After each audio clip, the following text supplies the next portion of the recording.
اگر میری غلطی ہے کوئی، اگر میں متکبر ہوں، اگر میں غرور رکھتا ہوں، اگر میں گھمنڈ کرتا ہوں، تو اللہ مجھے ہلاک اور برباد کرے۔ ہمارے لیے اتنی جلن، اتنا حسد نہیں کرنے مجھے جلسے۔ آپ جلسے کریں، آپ تقریریں کریں، آپ سب کو مبارک ہو۔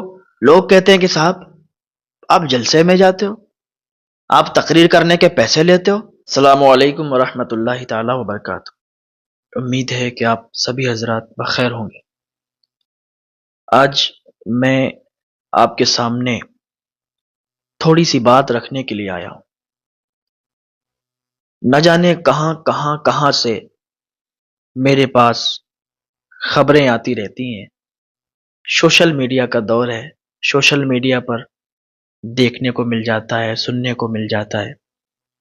آج میں تھوڑی سی بات کرنے کے لیے آیا ہوں آپ سے، تو تھوڑا غور سے تھوڑی دیر بس سن کے چلے جائیے اور ایک فیصلہ کرتے چلے جائیے کہ اب کرنا کیا ہے۔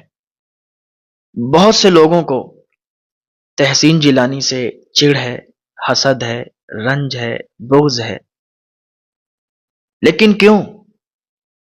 میں نے کس کے ساتھ برا کیا؟ میں نے کس کو گالی دی؟ آج سوشل میڈیا کا دور ہے، آپ کو سب پتا چلتا رہتا ہے، کون کس کے بارے میں کیا سوچ رہا ہے، کیا کر رہا ہے، کیا بول رہا ہے۔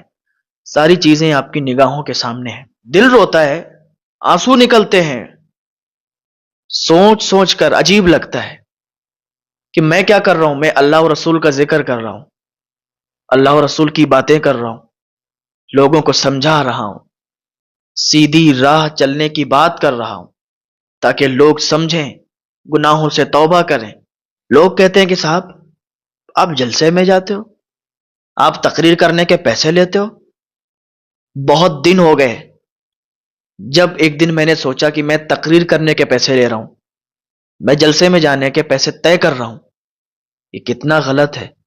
اسی دن سے میں نے یہ ارادہ کر لیا کہ میں جلسے میں جانے کے لیے پیسے طے نہیں کروں گا، نذرانہ طے نہیں کروں گا۔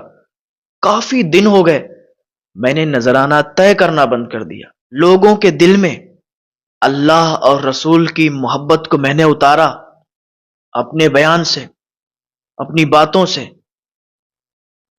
آپ کہتے ہیں کہ آپ نے کیا کیا؟ آپ کہتے ہیں کہ آپ سوشل میڈیا پر ایسے ہی ویڈیو بناتے ہو ویوز کے لیے۔ سوشل میڈیا پر ہر آدمی ویوز کے لیے کام کرتا ہے۔ اگر مجھے سوشل میڈیا پر ویوز لینے ہوتے، میں کیا میرے پاس یہی تھا، میں یہی کرتا کہ لوگوں کو اللہ اور رسول کی باتیں بتا کے ویوز لیتا۔ بات کہنے سے پہلے آپ ذرا سوچیں، مجھے تکلیف ہوتی ہے کیونکہ دل میرے بھی اندر ہے۔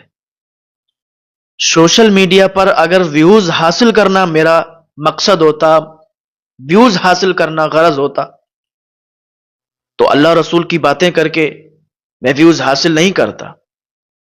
میں تو کوئی اور کام کرنے لگتا، میں تو کچھ اور لوگوں کو بتانے لگتا۔ ایک کام تو نہیں سوشل میڈیا پر، آپ دیکھ لیں۔ لیکن میں کیا کر رہا ہوں، میں کیا بول رہا ہوں، اسے آپ کو سمجھنا ہے۔ لوگ منہ اٹھاتے ہیں اور بات کہنے لگتے ہیں کہ جیلانی میں تکبر آ گیا ہے، جیلانی ایسا ہو گیا ہے۔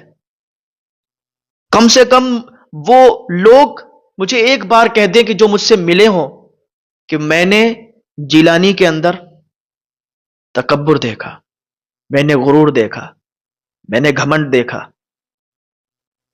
کبھی نہیں ملیں گے وہ لوگ جو مجھ سے ملے۔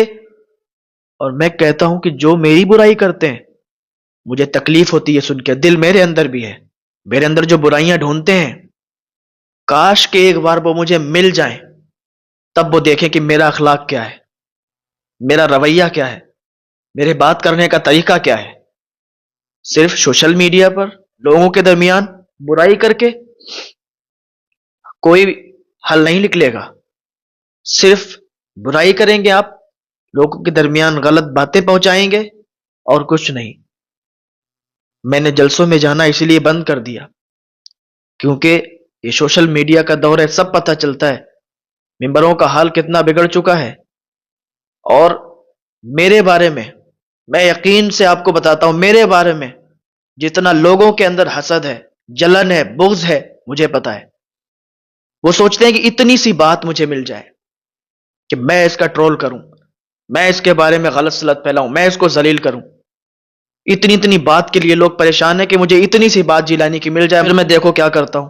ہمارے لیے اتنی جلن، اتنا حسد نہیں کرنے مجھے جلسے، نہیں کرنا مجھے جلسے میں تقریر۔ میں جو تقریر جلسے میں کروں گا، جو بات جلسے میں لوگوں کو بتاؤں گا، سوشل میڈیا پر ایسے ہی ہو جائے گی۔ سوشل میڈیا پر بتائیں گے، لوگ عمل کریں گے، ہو سکتا ہے جو عمل کر لے اس کے صدقے میں اللہ مجھے بھی بخش دے۔ اگر میری غلطی ہے کوئی، اگر میں متکبر ہوں، اگر میں غرور رکھتا ہوں، اگر میں گھمنڈ کرتا ہوں، تو اللہ مجھے ہلاک اور برباد کرے۔ میرے اندر کبھی غرور نہیں آیا، کبھی گھمنڈ نہیں آیا، کبھی میں نے تکبر نہیں کیا، اس لیے کیونکہ مجھے معلوم ہے کہ میں کون ہوں۔ مجھے پتا ہے کہ مجھے بھی مرنا ہے۔ میں تکبر کیوں کروں؟ میں غرور، میں گھمنڈ کیوں کروں؟ کون ہوں میں؟ اور کیا ہے میرے پاس جس پر میں غرور اور گھمنڈ اور تکبر کروں گا؟ مجھے سادہ زندگی جینے دو یار۔ کیوں بات کو اتنا بڑھاوا دیتے ہیں آپ سب؟ میں ایک سادہ سا زندگی جینے والا ہوں۔ میں ایک بیان کر کے لوگوں کے دلوں کو تبدیل کرنا چاہتا ہوں کہ لوگ اللہ اور رسول کی طرف آئیں، کی باتوں کو مانیں، اللہ رب العزت نے جو باتیں بتائی اس پر عمل کریں، حضور کی بتائی ہوئی باتوں پر عمل کریں، حضور کی سیرت کو اپنائیں۔ میں بس اتنا بتانا چاہتا ہوں لوگوں کو ایک سیدھی راہ پر لے جانا چاہتا ہوں۔ نہ جانے کتنے لوگ میری باتوں کو سن کے ان کے دل تبدیل ہو گئے۔ آپ کو کیا پتا ہے؟ آپ نے تو جو منہ میں آیا وہ بول دیا۔ ذرا آپ لوگوں سے مل کے دیکھیں، لوگوں سے بات کر کے دیکھیں، پوچھیں میرے بارے میں۔ جو مجھ سے ملا ہے، وہ کوئی عالم دین ہو یا وہ کوئی سادہ سا انسان ہو، جو ایک بار مجھ سے ملا ہے، ذرا اس سے پوچھیں کہ میرا اخلاق کیا ہے، میں کیسے لوگوں سے بات کرتا ہوں، کیسے ان سے پیش آتا ہوں۔ آپ لوگ تو بس اتنی سی بات کو لے کے بیٹھ جاتے ہیں کہ تھوڑی سی بات کوئی مل جائے میں ٹرول کرنا شروع کر دوں۔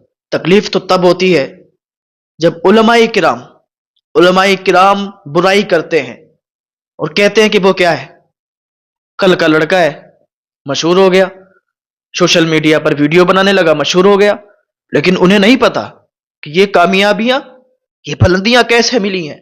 یہ اتنی آسانی سے نہیں ملتی ساری چیزیں۔ لوگوں کو لگتا ہے کہ سب ایسے ہی مل گیا، سب ایسے ہی ہو گیا۔ نہیں پتا کہ اس کے پیچھے کتنی محنتیں ہیں، کتنی دعائیں ہیں، اور کیسے یہ مقام حاصل ہو گیا اتنی جلد۔ لوگوں کو تو بس وہی دکھتا ہے جو ان کی آنکھ دیکھتی ہے، اس کے پیچھے کیا محنتیں ہیں، کیسے زندگی گزاری ہے، کیسے اتنی چیزیں، نہیں پتا لوگوں کو۔ میں دل سے معذرت چاہتا ہوں کہ میری باتوں سے اگر کسی کو کوئی تکلیف ہوئی ہو تو مجھے معاف کریں۔ میں پھر کہہ دیتا ہوں کہ میں ایک سادہ سا انسان ہوں اور کچھ نہیں۔ اللہ آپ سب کو خوش رکھے، آپ سب کو سلامت رکھے، آپ جلسے کریں، آپ تقریریں کریں، آپ سب کو مبارک ہو، اللہ آپ سب کو سلامت رکھے۔ بس دل اس بات سے دکھتا ہے کہ ہماری کیٹیگری کے لوگ، مولانا کیٹیگری کے لوگ ہمیں ہر جگہ بے عزت کرنے کی کوشش کرتے ہیں، ہر جگہ ذلیل کرنے کی کوشش کرتے ہیں۔ جلسوں میں جاتے ہیں، کہیں کہیں اس طریقے سے باتیں کرتے ہیں، اس طریقے سے مطلب بے عزتی والی کہ چار لوگوں میں میری بے عزتی ہو جائے، اس طریقے کی باتیں کرتے ہیں۔ لیکن میں ہنس کے ٹال دیتا ہوں۔ کبھی آپ نے سوچا ہے کہ اس ہنسی کے پیچھے کتنا درد چھپا ہوا ہے؟ آپ نے تو چار لوگوں میں بے عزتی کی غرض سے وہ بات کہی کہ ان لوگوں میں بے عزتی ہو جائے، یہ ذلیل ہو جائے۔ لیکن ایک بات یاد رکھیں، جسے اللہ نے عزت دی ہوئی ہے، اور جب تک اللہ اسے نہ ختم کرے، کوئی اس عزت کو ختم نہیں کر سکتا، وہ عزت کوئی گھٹا ہی نہیں سکتا۔ بس دل یہیں پر خوش ہو جاتا ہے، سکون ملتا ہے کہ اللہ جب تک عزت دیے ہوئے ہے، کسی کی بس کی نہیں کہ وہ عزت گھٹا دے۔ اللہ تعالیٰ آپ کو سلامت رکھے، خوش رکھے۔ ہو سکتا ہے آپ کی نظر میں غلط ہوں، مجھے معاف کریں۔ اللہ آپ سب کو سلامت رکھے۔